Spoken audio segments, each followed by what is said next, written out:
Hili ndio kosa ambalo watu wengi wanalifanya.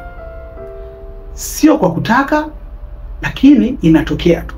Kwamba inawezekana hata wewe ulikuwa hujui kwamba mmoja wa adui wako ambaye anashusha kinga zako za mwili ni msongo wa mawazo, au tunasema stress. Na watu wengi hapa ndio walipokwama. Yaani watu wengi sehemu hii ya stress ndiyo ambayo inawafanyisha kinga zao za mwili zinashuka au zinakuwa dhaifu. Kwa nini? Kwa sababu watu wengi wana msongo wa mawazo. Sasa kuna msongo wa mawazo wa kawaida wa maisha, wa ada, ya kodi, hiyo ni kawaida.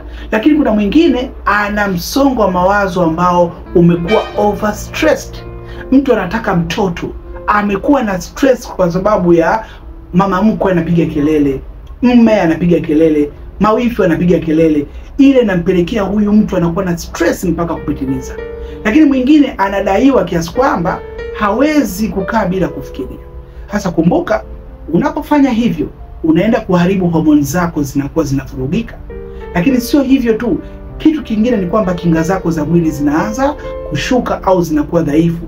Hivyo utaanza kuumwa magonjwa mbalimbali mpaka utahisi umerogwa. Kumbe haujarogwa, ila kinga za mwili ndio mchawi wako.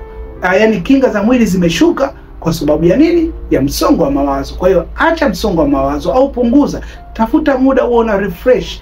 Nenda sehemu ambazo kidogo utakuwa wewe peke yako, au utapata watu ambao ni tofauti. Yaani badilisha mawazo, badilisha mazingira ikusaidie ili usiendelee kushusha kinga zako za mwili. Wewe fanya vitu ambavyo vitakusaidia kujenga kinga yako ya mwili na sio kuzibomoa. Kumbuka, swala la kinga za mwili ni lako wewe hapo.